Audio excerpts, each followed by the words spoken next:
this episode of The Walkthrough, we're headed to Manchester, Missouri. Located in St. Louis County and approximately 15 miles west of downtown St. Louis, Manchester, Missouri is home to the top-rated Parkway School District.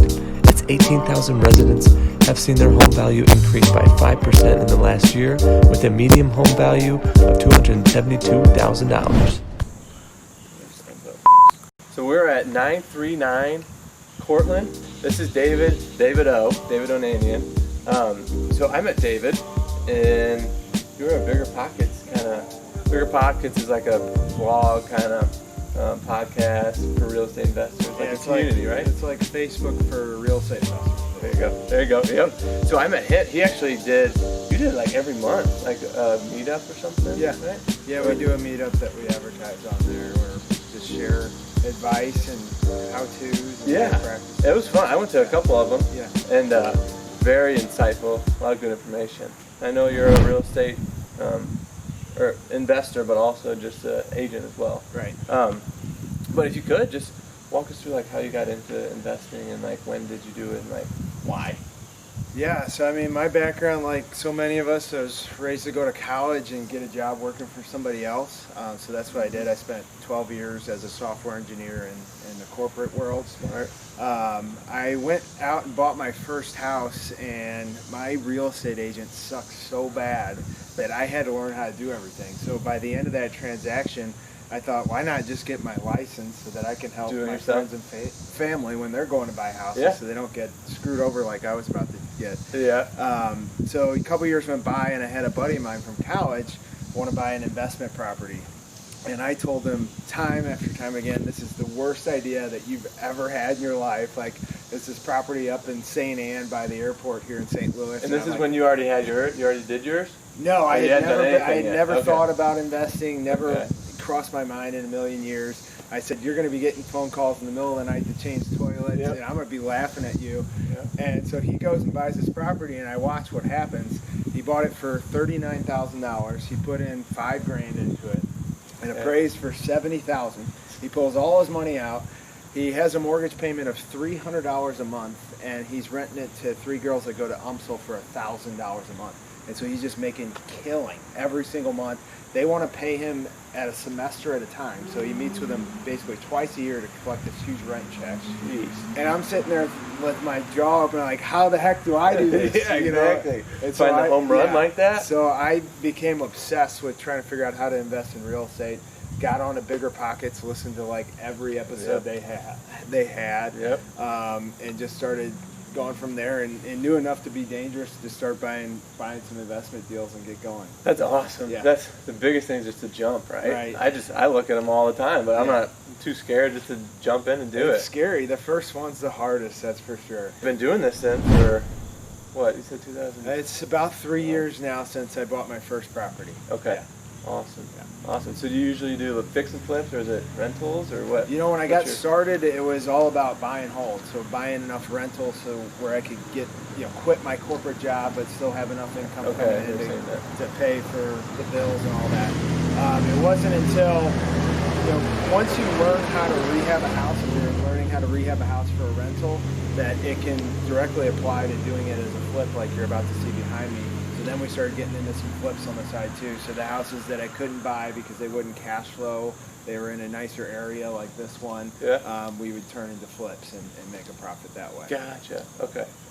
Awesome. And then did you mainly kind of around this area, or did you go out like Fenton, Chesterfield? Anywhere in St. Louis. Okay. We've bought properties in South County, South City, North County, West County, kind of everywhere. Gotcha. Yeah. Nice.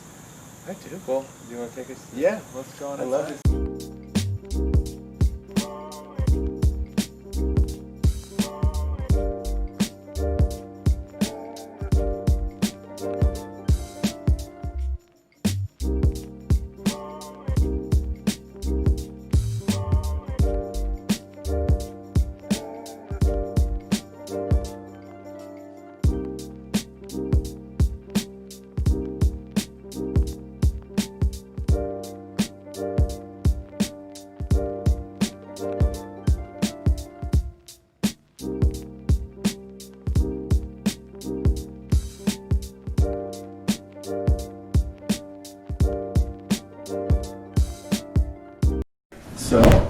Welcome. Dave, if you don't mind, Yeah. show us the way. Welcome to Cortland Place. This is all was designed by my lovely wife Tracy O.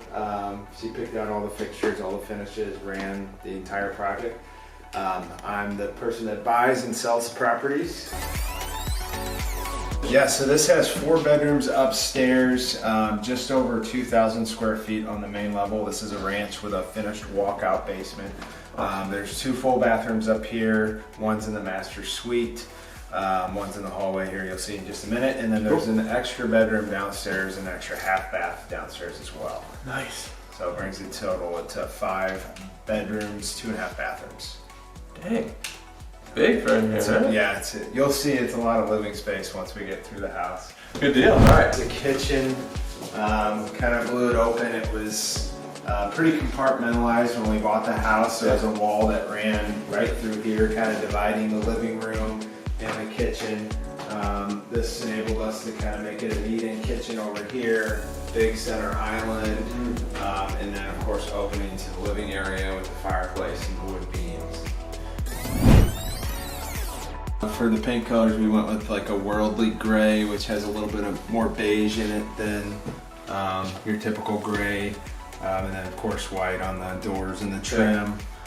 I'm always curious with bathtubs. So in our house, we ripped our old bathtub out because it just couldn't even repair it because it's so old. But have you ever heard like resurfacing the bathtub? Yeah. Or like using, is that the existing one? That's what we did in here. Oh, you did? Yeah, so this was resurfaced with a glaze. And okay. Everything around it, of course, is new. 2, 3, 4 bedrooms. We had thought about at one point taking this bedroom and turning it into more of a master closet or a master, bigger master bathroom suite. Yeah.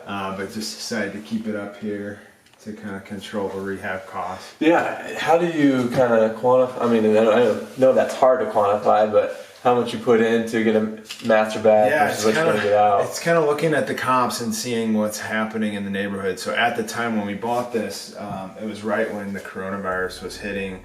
So we wanted to be a little bit more conservative on our rehab. Gotcha. So kind of control costs. And of course, now looking back on it, I think we would have gotten more than the money out of it to make that upgrade. But that's, in hindsight. Right, exactly. Yeah, now it's easy to say.